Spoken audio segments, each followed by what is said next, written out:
صلی علی محمد۔ الحمد للہ رب العالمین والصلاة والسلام علی اشرف الانبیاء والمرسلین وعلی آلہ واصحابہ اجمعین۔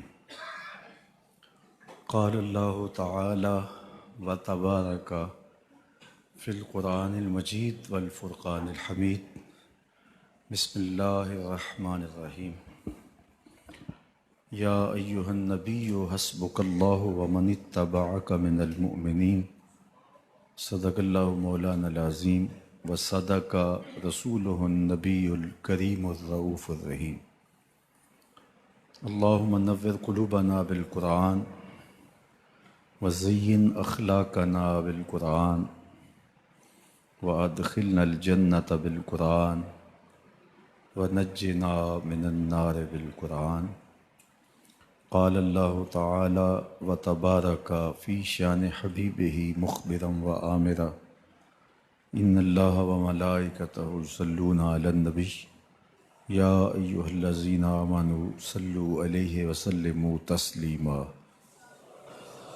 اللہم صلی علی سیدنا و مولانا محمد معدن الجود والکرم صلاۃ و سلاما علیک یا سیدی یا رسول اللہ۔ تمام حمد و ثنا، تعریف و توصیف اللہ جل مجدہ الکریم کی ذات بابرکات کے لیے، جو خالق کائنات بھی ہے اور مالک شش جہات بھی۔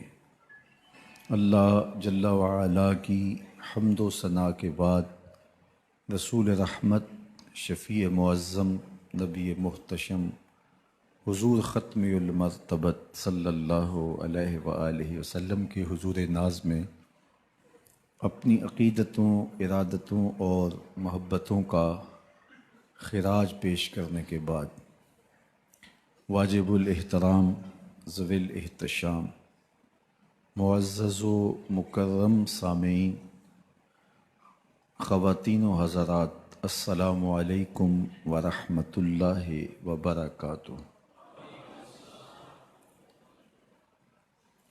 مجھے اور آپ کو بڑی سہولت سے ایمان اسلام نصیب ہوا، مشقت نہیں سہنی پڑی، تکلیف گوارا نہیں کرنی پڑی۔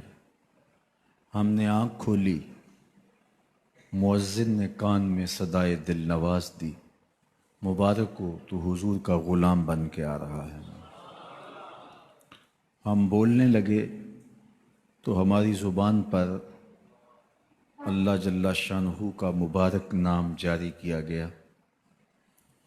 ہم لا الہ الا اللہ محمد رسول اللہ توتلے لہجے میں پڑھنے لگے تو پورا خاندان خوش تھا، مٹھائیاں بانٹی گئیں، خاندان کا ایک ایک فرد بار بار سن کے خوش ہوتا اور چہرے کی بلائیں لیتا۔ ہم درس گاہ میں پہنچے، استاد کے سامنے زانو تلمس طے کیے، اس نے ہمیں دین سکھایا، قرآن مجید کی تعلیم دی، کتاب اللہ کی تلاوت کرنا سیکھے تو ہمارے ماں باپ پھولے نہیں سماتے تھے۔ قرآن مجید مکمل ہوا تو مٹھائیاں بانٹی گئیں، رسمیں آمین ہوئی، دوستوں کی دعوت ہوئی، کھانے پہ رشتہ دار بلائے گئے۔ ہم نے حفظ قرآن کی سعادت پائی تو ہمارے سر پہ عزتوں کی دستار سجی۔ ہم نے علم دین، درس نظامی اور دیگر علوم و فنون سیکھے تو ہمیں سند امتیاز سے مالا مال کیا گیا اور عزتوں کی مسند پہ بٹھایا گیا۔ ہم نماز پڑھیں تو محلے میں معزز ٹھہریں، روزہ رکھیں تو عزت پائیں، حج کرنے جائیں تو لوگ دعاؤں سے رخصت کریں، واپس آئیں تو پھولوں سے استقبال کریں۔ ہمیں دین پر عمل کرتے ہوئے کیا مشکل پیش آئی؟ ہم تو دین کی راہوں کے مسافر ہوئے تو عزتیں پائیں، ہم نے اللہ کا نام لیا تو لوگوں نے پیار دیا، ہم نے عبادات کے طریقے اختیار کیے تو معاشرے میں شریف کہلائے، لیکن کتنا مشکل اور کٹھن لمحہ تھا جب کوئی اسلام لاتا تو معاشرے سے کٹ جاتا، سماجی بائیکاٹ کر دیا جاتا، وہ لوگوں سے الگ ہو جاتا۔ میرے اور آپ کے آقا و مولا حضور نبی رحمت صلی اللہ علیہ وآلہ وسلم قریش کے عالی نسب خاندان سے تعلق رکھتے ہیں، صادق بھی کہلاتے ہیں، امین بھی کہلاتے ہیں، لوگوں کی امانتیں بھی حضور کے گھر میں پڑی ہیں، اپنے فیصلوں میں حضور کو حاکم بھی مانتے ہیں۔ لیکن جب اللہ کی توحید کا اعلان کیا، جب لوگوں کو راہ راست اور راہ حق کی طرف بلایا تو یہ سارے مخالف ہو جاتے ہیں، حتیٰ کہ اپنے سقے عزیز بھی کتنے دل آزار جملے بولتے ہیں، تباً لک ہنالک سائر الیوم الہٰذا جمعتنا۔ یہ رشتے میں سکا چچا بولتا ہے۔ اللہ اکبر، مشکلیں سہی، تکلیفیں سہی، سماجی مقاطعہ ہوا، سوشل بائیکاٹ ہوا۔ شاب ابی طالب کے 3 سال کس کٹھن حالات میں حضور اور حضور کے غلاموں نے اور خاندان والوں نے کاٹے، حتیٰ کہ درختوں کے پتے کھا کھا کے گزر اوقات ہوتی تھی۔ معاہدہ لکھ کے کعبۃ اللہ کے ساتھ لٹکا دیا گیا، اور یہ اتنے سنگ دل ثابت ہوئے کہ باہر سے کوئی تجارتی قافلہ آتا جس کے پاس اغذیہ ہوتی، کھانے پینے کی اشیاء ہوتی، تو ان کو ادھر جانے نہ دیتے، مبادا کہیں یہ خرید نہ لیں۔ ان کا خیال یہ تھا کہ یہ بھوک سے دم توڑ جائیں، اور نیا دین جو لے کر کے آئے ہیں وہ شعب ابی طالب میں اس گھاٹی کے اندر ہی اپنے آخری دن پورے کرے۔ لیکن جس کو اللہ نے سر بلند کرنا ہو، عزت دینی ہو، جس دین کو پوری دنیا کے اوپر غالب ہونا تھا، اس کو کون روک سکتا تھا؟ اللہ کے محبوب علیہ الصلوۃ والسلام نے محنت، تندہی، کوشش اور کد و کاوش کے ذریعے لوگوں تک پیغام حق کا ابلاغ کیا۔ سب سے پہلے حضور کی اہلیہ حضرت سیدہ خدیجہ الکبریٰ رضی اللہ تعالی عنہا ایمان لاتی ہیں۔ حضور علیہ السلام کے قریبی دوست، گہرے دوست حضرت سیدنا ابو بکر رضی اللہ تعالی عنہ ایمان لاتے ہیں۔ حضرت علی المرتضیٰ رضی اللہ تعالیٰ عنہ اگرچہ نو عمر ہے، لیکن سینے پہ ہاتھ رکھ کے کہتے ہیں جان و دل فدا کروں گا حضور آپ پہ۔ حضرت بلال حبشی اسلام لاتے ہیں، حضرت عمار ابن یاسر، حضرت سمیہ، حضرت یاسر اسلام لاتے ہیں۔ 38 لوگ ایک ایک کر کے اسلام میں داخل ہوئے۔ کفار تو چاہتے تھے کوئی دوسرا شخص ان کے ساتھ کھڑا نہ ہو، تو جب 38 لوگ حضور کے ساتھ کھڑے ہو گئے تو ان کے لیے بڑا اذیت ناک لمحہ تھا کہ یہ تحریک جس کو ہم روکنا چاہتے ہیں یہ پھیلتی چلی جا رہی ہے، لوگ اس کے ساتھ شامل ہوتے چلے جا رہے ہیں، اور لوگ ان کے لیے محبتیں اور ان کے لیے پیار پیش کرتے چلے جا رہے ہیں۔ عبداللہ ابن جدعان کے گھر کے قریب سے میرے حضور گزر رہے تھے کہ ابو جہل نے دیکھ لیا اور ہاتھ میں نوکیلا پتھر پکڑا اور حضور پہ حملہ آور ہو گیا۔ آقا کریم علیہ السلام نے کوشش کی کہ الجھاؤ پیدا نہ ہو، لیکن یہ اس بات پہ تلا ہوا تھا کہ حضور کو اذیت دے۔ اس نوکیلے پتھر سے حملہ آور ہو کے حضور کو گہرے زخم دیتا ہے، حتیٰ کہ حضور کے مبارک بدن سے خون بہنے لگ جاتا ہے۔ وہاں سے حضور سین حرم میں پہنچتے ہیں اور اللہ کے حضور سر بسجود ہو جاتے ہیں۔ حضور کے چچا حمزہ بن عبد المطلب ابھی اسلام نہیں لائے تھے، وہ شکار کھیل کے واپس آ رہے ہیں، اور جب وہ شکار کھیل کے آتے تھے تو بڑا اترا کے چلتے تھے۔ انہوں نے سنا کہ 2 لونڈیاں آپس میں بات کر رہی ہیں۔ اس کو پتہ ہوتا نا کہ اس کے بھتیجے کے ساتھ کیا سلوک ہوا ہے، تو یہ کبھی بھی ایسی چال نہ چلتا، اس کی ٹوری کوئی اور ہوتی۔ تو رک گئے، قدم خود بخود ٹھہر گئے، رک کے پوچھا کیا ماجرا ہوا؟ کہا تمہارے بھتیجے کو ابو جہل نے مارا ہے اور اس کے نازک بدن سے خون بہتا رہا۔ وہ خاموش تھا لیکن اس نے جان بوجھ کے زیادتی کی اس پر، بس غصے میں بپھر گئے۔ سین حرم کے آس پاس قریش اپنی مسجد جمائے بیٹھے ہوتے تھے ٹولیوں کی شکل میں۔ آج امیر حمزہ آئے اور ابو جہل کو تلاش کر کے اپنی کمان کو زور سے اس کے سر پہ مارا اور اس کا سر پھٹ گیا، اور ساتھ بولے تم نے ہمارے بھتیجے کو لاوارث سمجھا ہے؟ اب اس کے حواری کھڑے ہو گئے، لیکن ابو جہل بڑا کائن شخص تھا، اس نے سمجھا کہ یہ تو اب تنہا ہیں، لیکن لڑائی کی آگ روشن ہوگی تو بنو ہاشم بھی نکل آئیں گے تو یہ لڑائی لمبی ہو جائے گی، تو اس کا سبب میں ہوں، قصور میرا ہے۔ اس نے کہا بس مجھ سے غلطی ہو گئی، اس طرح اس نے بات کو ٹال دیا۔ اب حضور کے چچا حضور کو ڈھونڈ رہے ہیں، سین حرم میں حضور علیہ السلام اللہ کے حضور سر بسجود ہیں، یہ پاس جا کے کھڑے ہو گئے اور کہا یا ابن اخی، اے میرے بھائی کے بیٹے، اے میرے بھتیجے، لیکن حضور سر نہیں اٹھایا۔ اللہ کے حضور اپنے دکھڑے بیان کر رہے ہیں، اسی کسے دے کچھ نہیں لگ دے تے نہ کوئی ساڈا دردی۔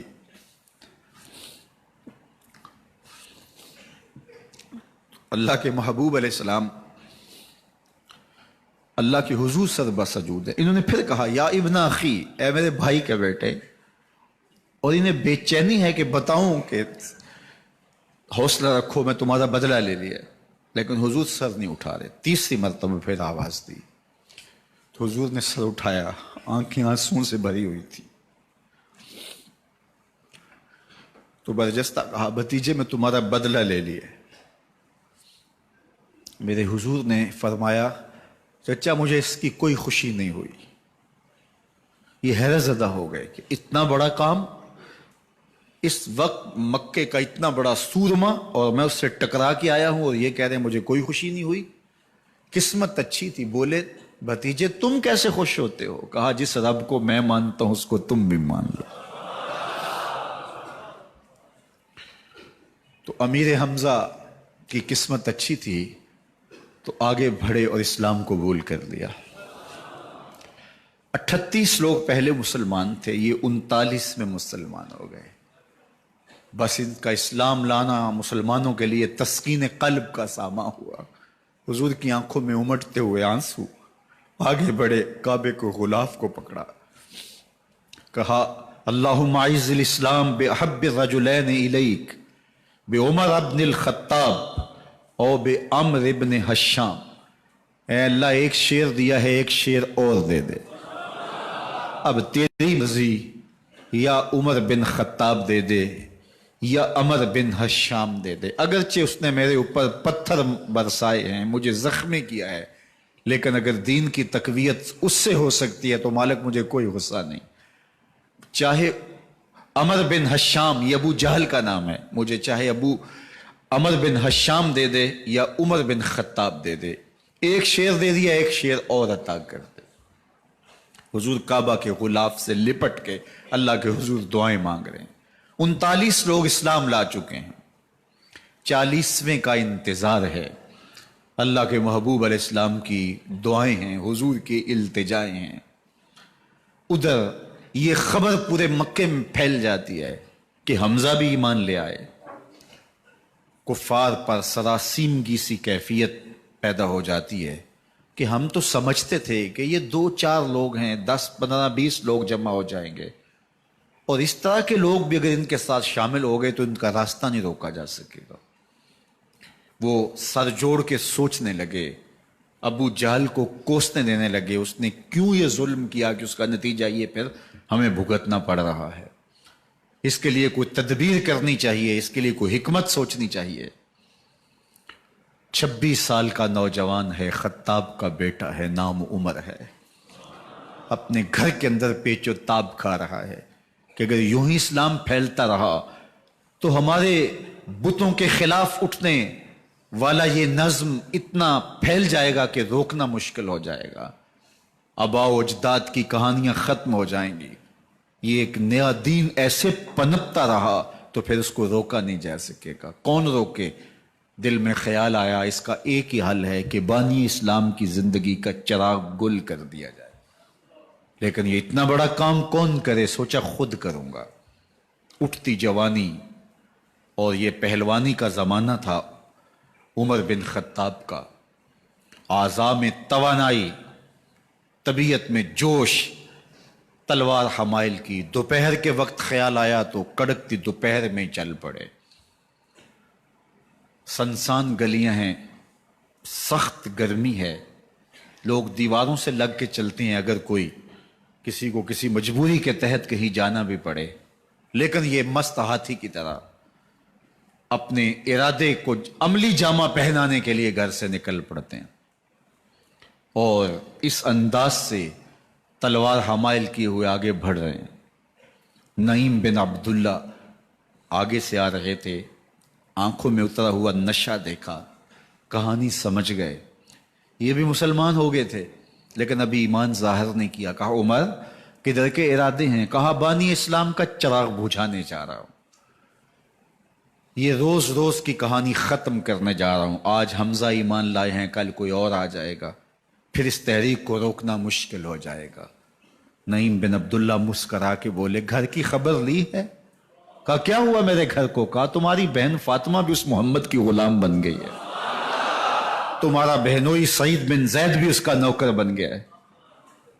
بس بپھر گئے، وہ جو غصہ تھا وہ ادھر منتقل ہو گیا، بہن کے گھر کا رخ کیا۔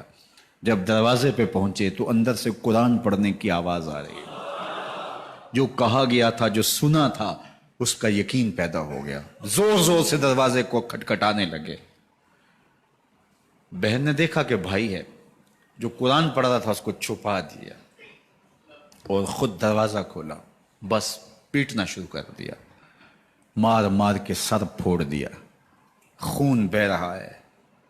جب سر پھٹ گیا تو فاطمہ بنت خطاب بولی عمر تم خطاب کے بیٹے ہو، میں بھی خطاب کی بیٹی ہوں، سن لو محمد کا دامن نہیں چھوڑو گی، جو کرنا ہے کرو۔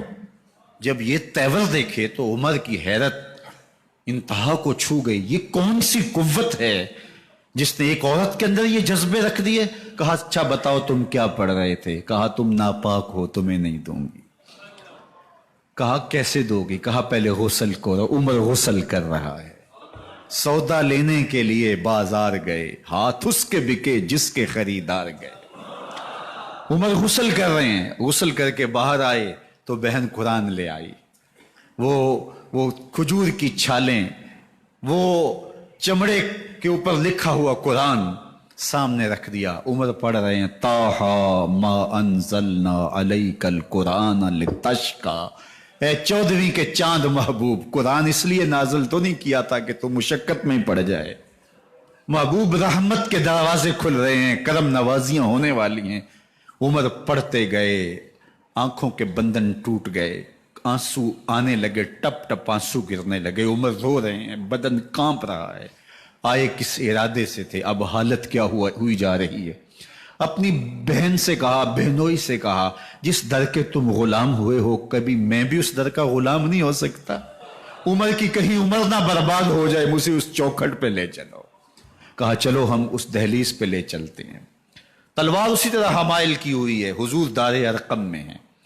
یہ اسلام کی پہلی درس گاہ ہے، حضرت ارقم کا گھر۔ مسلمانوں کی تعداد بہت تھوڑی، یہاں چھپ کر کے دین سیکھتے ہیں۔ حضور بھی وہاں تشریف فرما تھے، باقی اصحاب بھی وہاں تشریف فرما تھے، حضرت میرے حمزہ بھی وہاں تھے۔ دروازے کی درزوں سے دیکھا کہ عمر آ رہے ہیں، تلوار بھی حمائل کی ہوئی۔ صحابہ نے کہا عمر آ رہے ہیں، امیر حمزہ نے کہا کوئی پرواہ نہیں، آنے دو، اچھا ارادہ ہوا تو خوش آمدید کہیں گے، ارادہ اچھا نہ ہوا اس کی تلوار سے گردن کاٹوں گا۔ اللہ اکبر۔ جب دروازہ کھولا تو دو صحابہ نے بازوں سے پکڑ لیا، کندھوں سے۔ حضور نے فرمایا کندھے چھوڑ دو، کندھے چھوڑ دیے گئے۔ آقا کریم علیہ الصلوۃ والسلام نے ان کے گلے کے اندر جو کپڑا تھا اس کو پکڑ کے جھٹکا دیا، اسلم عمر، عمر اسلام لاؤ۔ اللہ اکبر۔ اور ساتھ حضور نے حضرت عمر کے دل پہ ہاتھ رکھے، اللہم اہد قلبہ، اللہ عمر کے دل میں ہدایت ڈال دے۔ بس یہ جملہ کہنے کی دیر تھی اور حضور کا ہاتھ پھرنے کی دیر تھی، اندر سے کفر دھلتا چلا گیا۔ اور عمر نے کہا اشہد ان لا الہ الا اللہ واشہد انک رسول اللہ۔ جب یہ پڑا کلمہ تو حضور کی زبان سے بے ساختہ نکلا اللہ اکبر، اور صحابہ نے بھی اللہ اکبر کہا، اور اس زور سے کہا کہ مکے کی گلیاں گونجنے لگی۔ اب عمر ایمان لانے کے بعد حضور کی خدمت میں حاضر ہو کے عرض کرتے ہیں حضور کیا ہم حق پہ نہیں ہیں؟ فرمایا ہم حق پہ ہیں۔ کہ اللہ کا دین سچا نہیں ہے؟ فرمایا اللہ کا دین سچا ہے۔ کہا کہ آپ اللہ کے سچے نبی نہیں ہیں؟ فرمایا میں اللہ کا سچا نبی ہوں۔ تو فرمایا پھر ہم چھپ کے نماز کیوں پڑھیں؟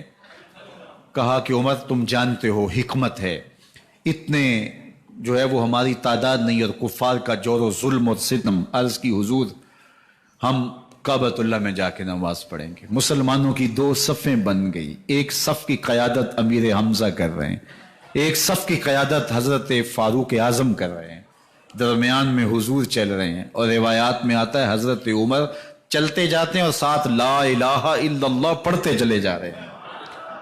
اور پھر جا کے وہاں پہنچے تو وہاں جو صنادید قریش تھے ان پر سختہ طاری ہو گیا۔ حضرت عمر رضی اللہ تعالیٰ عنہ جب ایمان لائے تو آپ نے ایک ایک کافر کے گھر کے دروازے پہ کھڑے ہو کے کہا، جب کوئی بھی شخص مسلمان ہوتا تو کفار اس کو مارتے، زود و کوب کرتے، ظلم کرتے، ستم کرتے، گھسیٹتے بازاروں میں، لیکن حضرت عمر ایمان لائے تو ایک ایک شخص کے دروازے پر کھڑے ہو کر کے کہا کہ تم کمزوروں کو مارتے تھے، میں تمہیں بتانے آیا ہوں میں محمد عربی کا نوکر بن گیا ہوں۔ بلکہ آپ نے اعلان کیا جس نے اپنی بیوی کو، بیوہ اور بچوں کو یتیم کروانا ہو اور اپنے ماں باپ کی کمر کو جھکانا ہو وہ عمر کے مقابلے میں آئے۔ اللہ اکبر۔ زنیرہ نامی ایک خاتون تھی، بہت کمزور، راوی کہتا ہے کہ اس کی ہڈیوں میں گودا نہیں تھا، عشق رسول تھا، اور اس کا ظالم آقا اس کو مارتا ہے، اور جب مار مار کے تھک جاتا ہے، ادھر سے عمر آ رہے ہیں، یہ اسلام لانے کے پہلے کی کہانی ہے، تو ادھر سے عمر آ رہے ہیں، تو اس نے کہا عمر تم جوان آدمی ہو تو یہ چھوڑتی نہیں ہے اپنے نبی کا نام، ذرا تم آؤ۔ تو عمر کوڑا پکڑ لیتے ہیں، اسے مارتے ہیں، مارتے مارتے تھک جاتے ہیں تو پانی پینے لگتے ہیں، تو کہتے ہیں مجھے تیرے پہ ترس نہیں آیا لیکن میں ذرا پانی پینے لگا ہوں، اور پھر گلے کے اندر کپ ڈال کر کے کوڑا اور اس کی رسی کو بل دیتے ہیں، اور اس کی آنکھیں باہر نکل آتی ہیں، اور کہتے ہیں بلا اپنے نبی کو جو تیری آنکھوں کی بینائی واپس کرے۔ اللہ اکبر۔ تو اس نے آسمان کی طرف منہ کر کے کہا مالک میں کبھی بھی آنکھوں کی بینائی نہ مانگتی، لیکن اب تیرے نبی کی عزت کا سوال ہے۔ آنکھوں کی بینائی واپس ہو جاتی ہے۔ زنیرہ کو بڑا مارا۔ آج عمر گلیوں میں آنکھوں میں آنسو ہیں اور عجیب دل بے تاب ہے، اور کہتے ہیں آؤ بھئی میں حضور کا غلام بن گیا ہوں، تمہیں بتانے آیا ہوں۔ زنیرہ نے موڑ کاٹا تو آگے عمر یہ آواز دے رہے تھے۔ زنیرہ ایک کونے پہ کھڑے ہو کے رو کے کہتی ہے عمر تم تو بڑے اس دن جوش و غضب میں تھے اور تم مارتے ہوئے تھکتے نہیں تھے۔ تو عمر نے کہا زنیرہ اس دن میں نے دیکھا نہیں تھا، اب میں محمد عربی کو دیکھ آیا ہوں۔ جنہ ویکھیا نہیں ہو کرن گلاں، جنہ ویکھیا نہیں ہو کرن گلاں، جنہ ویکھیا ہو تے بول دے نہیں، جڑے محرم راز حقیقت دے اور راز حقیقت کھول دے نہیں۔ تو حضرت عمر رضی اللہ تعالیٰ عنہ ایمان لائے۔ حضرت عبداللہ ابن مسعود رضی اللہ تعالیٰ عنہ فرماتے ہیں کہ حضرت عمر کا ایمان لانا مسلمانوں کے لیے عزت کا سبب تھا، ان کا ہجرت کرنا مسلمانوں کی نصرت تھی، اور ان کی خلافت مسلمانوں کے لیے رحمت تھی۔ حضرت عمر رضی اللہ تعالی عنہ وہ ہیں کہ میرے حضور نے فرمایا لوگوں جب نیک لوگوں کا ذکر کرو تو میرے عمر کا تذکرہ ضرور کیا کرو۔ میرا عمر وہ ہے کہ جب وہ ایک جگہ ایک سمت سے آ رہا ہو، ایک گلی اور بازار سے آ رہا ہو تو شیطان بھی آ رہا ہو، عمر کو دیکھ کے راستہ تبدیل کر لیتا ہے۔ حضرت عمر رضی اللہ تعالی عنہ کی طبیعت کے اندر جو جاہ و جلال تھا، طبیعت کے اندر جو سختی تھی، وہ اسلام کے اندر آ کر بھی قائم رہی، اور آپ نے وہی سختی، وہی جاہ و جلال جو پہلے مسلمانوں کے خلاف تھا، اب کفار کے خلاف، منافقین کے خلاف حضرت عمر کی طبیعت کے اندر وہ جوش و خروش بدستور موجود رہا۔ لیکن جس دن آپ خلیفہ بنے تو اس دن آپ نے ممبر پہ چڑھ کے جو خطبہ دیا اس میں کہا لوگوں میں سخت اس لیے تھا کہ رسول اللہ نرم تھے، پھر میں سخت اس لیے تھا کہ حضرت ابو بکر صدیق نرم تھے، اب میں تخت خلافت پہ بیٹھا ہوں، اب میری سختی جو ہے وہ نرمی میں تبدیل ہو گئی، صرف فاسقوں، فاجروں اور باغیوں کے لیے میں سخت ہوں، باقی تمہارے لیے نرم ہوں۔ سب سے کم جو تنخواہ بیت المال سے اگر کسی وجود نے لی ہے تو وہ حضرت عمر رضی اللہ تعالیٰ عنہ نے لی ہے۔ صرف 2 جوڑے لیتے تھے سال میں، اور راوی کہتا ہے کہ میں نے دیکھا ہے کہ اس میں بھی 17 پیوند لگے ہوتے تھے۔ حضرت عمر رضی اللہ تعالیٰ عنہ کا طرز زندگی، آپ کا انداز معاشرت اور آپ کا انداز خلافت، ہر لمحہ آپ کی زندگی کا اٹھا کے دیکھیے، کتنی مرتبہ قرآن حضرت عمر کی رائے کے مطابق نازل ہوا ہے۔ اللہ تعالیٰ جل شانہ نے ان کو صاحب الہام بنایا تھا۔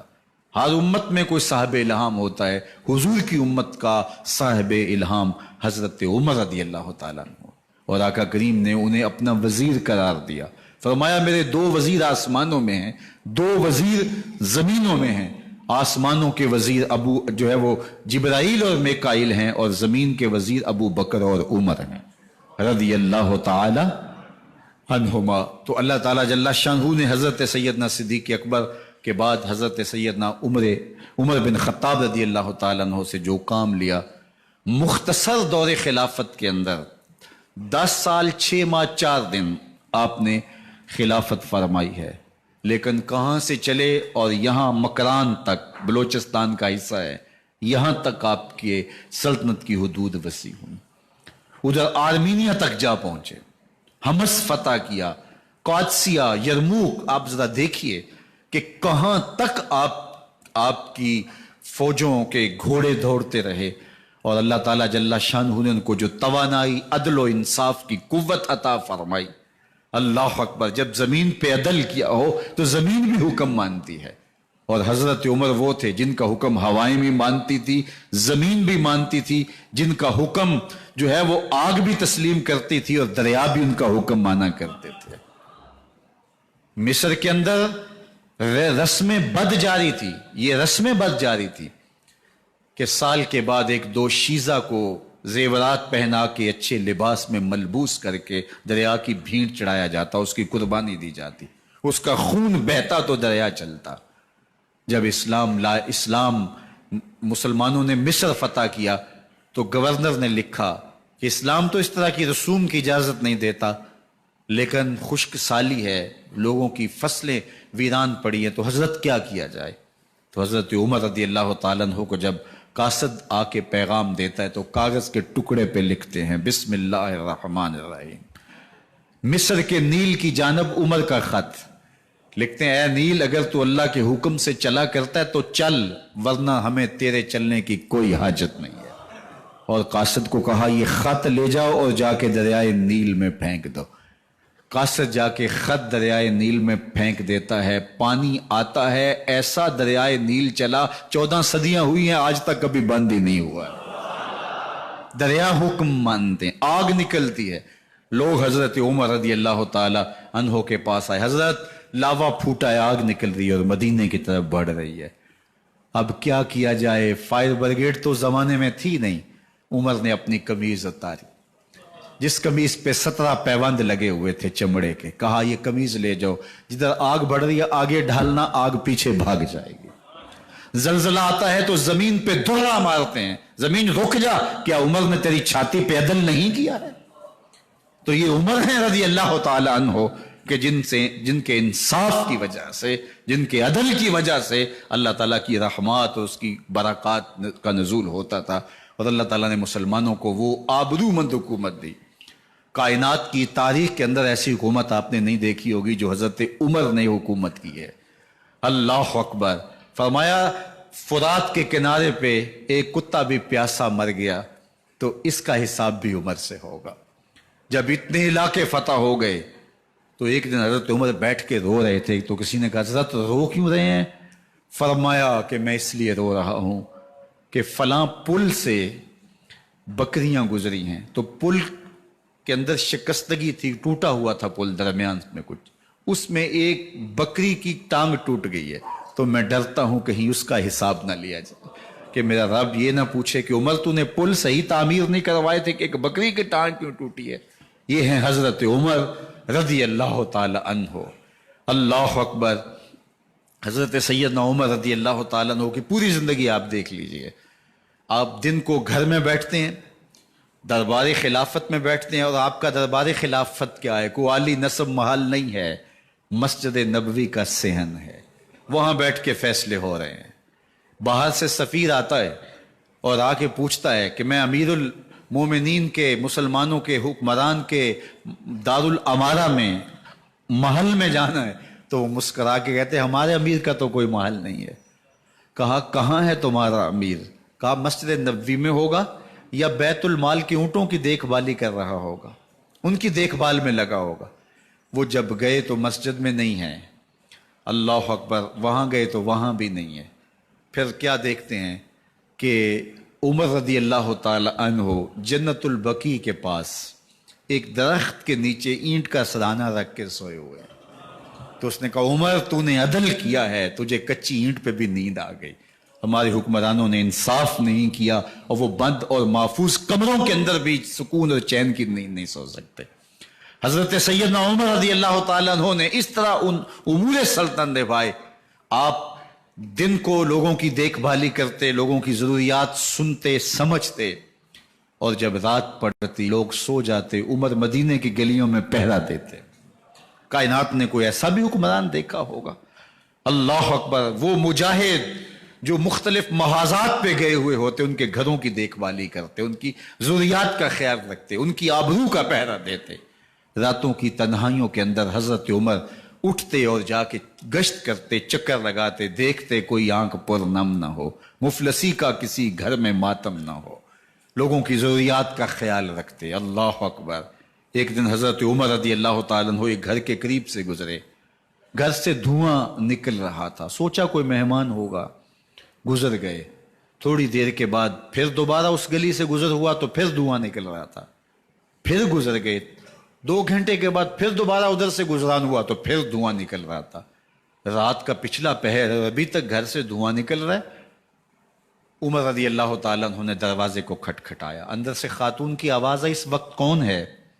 کہا ایک مسافر ہوں، پوچھنا چاہتا ہوں تمہارے گھر سے دھواں کیوں نکل رہا ہے رات کے اس پہر؟ کہا تمہیں اس سے کیا غرض؟ کہا نہیں مجھے تشویش ہوئی ہے۔ تو اس نے کہا عمر کی جان کو رو رہی ہوں۔ حضرت عمر رضی اللہ تعالیٰ عنہ نے کہا کیا ہوا؟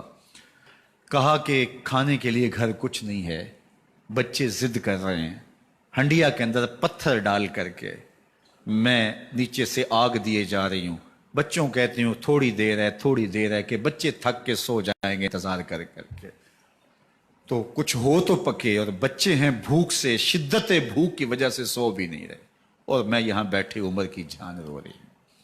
حضرت عمر رضی اللہ تعالیٰ عنہ واپس آئے، گھی کا کنستر اٹھایا، آٹے کی بوری لی اور ساز و سامان لیا۔ خادم تھا آپ کا اسلم بیت المال میں، اس نے حضرت یہ سب کچھ میں اٹھا لیتا ہوں۔ کہا حشر کے دن میرا بوجھ اٹھاؤ گے؟ کہا نہیں وہ تو آپ کو اٹھانا ہوگا۔ کہا عمر کو آج خود ہی اٹھانے دو، اور اٹھا کے ان کے گھر آئے، اور گھر آ کے ان کو سب کچھ دیا۔ اور پھر اس کے بعد جب کھانا تیار ہوا، بلکہ روایت میں آتا ہے کہ جب آگ جلا رہی تھی تو عمر جھک کے چولہے میں پھونکے مار رہے تھے۔ اللہ اکبر، اس خاتون کو نہیں پتا کہ یہ کون ہے، یہ کوئی اجنبی مسافر ہے، میری مدد کر رہا ہے۔ پھر بچے جو ہے وہ جب کھانا کھا کے خوش ہوئے تو حضرت عمر رضی اللہ تعالیٰ عنہ نے دل میں سوچا اور کہا عمر جس طرح تو نے بچوں کو رلایا ہے آج ان بچوں کو ہنساؤ بھی۔ تو بچے بیٹھے ہیں تو عمر کبھی ادھر جاتے ہیں کبھی ادھر جاتے ہیں، جس طرح بچوں کو کھلانے کے لیے جو ہے وہ گھٹنوں کے بل اور ہاتھوں کے بل لوگ چلتے ہیں، حضرت عمر یوں چلتے ہیں اور وہ بچے مسکراتے ہیں۔ جب بچے ہنسنے لگے، کھانا کھا چکے، عمر اس خاتون سے مخاطب ہو کے کہتے ہیں بہن دیکھ عمر کی بڑی مجبوریاں ہیں، فسطاط، یرموک، کہاں کہاں آرمینیا، کہاں کہاں سرحدوں پہ محاذ پہ لوگ موجود ہیں، ان کی دیکھ بھال کرنی، امور خلافت، کیا کیا معاملے ہیں، تنہا اکیلے بیچارے کی جان ہے، وہ نہیں خیال کر سکا، چل تو اسے معاف کر دے۔ وہ بہن کہتی ہے تو اتنی ہمدردی کیوں کرتے عمر کی؟ نہیں میں عمر کو معاف نہیں کروں، کل قیامت کے دن میں اللہ کے حضور عمر کا گریبان پکڑوں گی۔ تو دوسرے علاقے فتح کرتا تھا، میری خبر ہی نہیں تھی۔ اللہ اکبر، جب یہ بات کی تو عمر چیخیں مار کے رونے لگے اور ہاتھ جوڑ کے کہنے لگے بہن یہ تمہارے سامنے ہی تو عمر کھڑا ہے، یہ حضرت عمر تھے رضی اللہ تعالیٰ عنہ، اور اللہ کے محبوب علیہ الصلوۃ والسلام کے خلیفہ راشد، دوسرے خلیفہ، 10 سال 6 ماہ اور 4 دن آپ نے خلافت کی۔ اور تاریخ کہتی ہے اگر عمر رضی اللہ تعالیٰ عنہ کو 10 سال اور مل جاتے، یا مغربی مفکرین کہتے ہیں کہ اگر کائنات کو ایک عمر اور مل جاتا، پوری دنیا پہ مسلمانوں کی حکومت ہوتی، کہیں کفر باقی نہ بچتا۔ لیکن بد باطن لولو فیروز نامی ایک مجوسی غلام نے نماز فجر پڑھتے ہوئے حضرت عمر بن خطاب رضی اللہ تعالیٰ عنہ پہ حملہ کیا، زہر میں بجھا ہوا خنجر آپ کے جسم میں سرایت کر دیا۔ آپ وہاں سے اٹھا کے گھر لائے گئے اور 4 دن تک مسلسل آپ اس اذیت اور تکلیف میں رہے۔ جب آخری وقت آیا تو اپنے بیٹے کو بلایا، کہا بیٹا میں نے ام المومنین سیدہ عائشہ رضی اللہ تعالیٰ عنہ سے پوچھا ہوا ہے کہ میرے مرنے کے بعد حضور علیہ السلام کی قربت میں مجھے جگہ دے دی جائے۔ ہو سکتا ہے میں امیر المومنین مسلمانوں کا خلیفہ ہوں تو اس وجہ سے انہوں نے اجازت دے دی ہو، جب میں فوت ہو جاؤں تو ظاہر خلیفہ نہیں رہوں گا، تو پھر جا کے ان کو دوبارہ کہنا کہ میرے باپ کا پیغام ہے، اگر وہ اجازت دیں تو مجھے حضور کی قربت میں دفن کر دینا، اور اگر وہ اجازت نہ دیں تو پھر جنت البقیع میں مجھے دفن کر دینا۔ جب حضرت سیدنا عمر بن خطاب رضی اللہ تعالیٰ عنہ کا انتقال ہو گیا تو آپ کے صاحبزادے ابن عمر حضرت عائشہ رضی اللہ تعالیٰ عنہا کے پاس گئے، کہا کہ میرے باپ کا سلام ہے آپ کے نام، انہوں نے آپ کو زندگی میں کہا تھا کہ حجرہ انور میں سیدنا صدیق اکبر کے ساتھ 2 گز جگہ مجھے بھی نصیب ہو جائے، تو آپ نے اجازت دے دی تھی۔ تو میرے والد گرامی نے فوت ہوتے ہوئے کہا کہ دوبارہ ام المومنین کے پاس جانا اور دوبارہ پوچھنا۔ اس وقت تو میں امیر المومنین تھا، ہو سکتا ہے وعدہ کر لیا ہو، لیکن اب اگر آپ اجازت دیں تو یہاں ہم قبر ان کے لیے کھود لیں، ورنہ ہم جنت البقیع میں دفن کر دیں۔ تو ام المومنین سیدہ عائشہ رضی اللہ تعالیٰ عنہ رو پڑی اور فرمایا یہ جگہ میں نے اپنے لیے رکھی تھی، لیکن عمر نے اسلام کے لیے خدمت اتنی کی ہے کہ میں نے خود ترجیح دی ہے، اس لیے میں اجازت دیتی ہوں کہ یہاں عمر کو دفن کیا جائے۔ اللہ اکبر! اور پھر وہاں حضرت عمر رضی اللہ تعالی عنہ کو دفن کیا گیا۔ یہ قبر میرے حضور کی ہے، 7 حضرت صدیق اکبر ہیں، 7 حضرت عمر فاروق رضی اللہ تعالی عنہ ہیں۔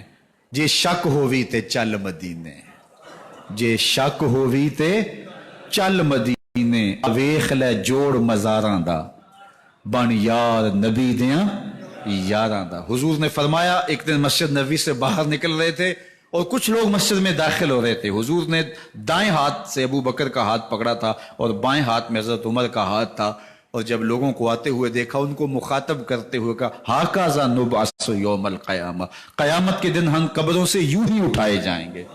میرے دائیں ہاتھ میں ابو بکر کا ہاتھ ہوگا، بائیں ہاتھ میں عمر کا ہاتھ ہوگا۔ جے شک ہووی تے چل مدینے، آ ویخ لے جوڑ مزاراں دا، بن یار نبی دیں یاراں دا۔ تو میرے حضور نے فرمایا جب اچھے لوگوں کا ذکر کرو تو میرے عمر کا ذکر بھی ضرور کیا کرو۔ تو حضرت عمر رضی اللہ تعالی عنہ اللہ کے محبوب کے محبوب ہیں، باقی صحابی مرید ہیں، حضرت عمر میرے حضور کی مراد ہیں۔ اللہ سے مانگ کر کے لیا ہے، اللہ عمر بن خطاب عطا کرتے، اور پھر اللہ نے عمر کی صورت میں اسلام کو وہ عظیم تحفہ دیا جس سے اسلام کی عزت بڑھی اور شان و شوکت میں اضافہ ہوا، اور اسلام کے جھنڈے 4 داغ عالم کے اندر لگ گئے۔ اللہ مجھے آپ کو حضرت عمر کے نقوش پاک کی برکتیں عطا فرمائے، اور ہمارے حکمرانوں کو ان کے نقوش پاک کو خضرا بناتے ہوئے اسلامی سلطنت کے خد و خال واضح کرنے کی توفیقات سے مالا مال کرے۔ انشاءاللہ اگلا جمعۃ المبارک 10 محرم کو ہی ہے، اور 12 بجے سے لے کے نماز عصر تک ہر سال ہم 10 محرم کا اجتماع کرتے ہیں، تو اس مرتبہ انشاءاللہ جمعۃ المبارک کا خطبہ بھی اس میں شامل ہو گیا، اور زیادہ برکات اس کی نصیب ہوں گی، اور نماز جمعہ کے بعد انشاءاللہ جو ہے وہ محفل پاک بھی ہوگی جس میں عالی مرتبت ثنا خاں اور مبلغین کے خطاب ہوں گے۔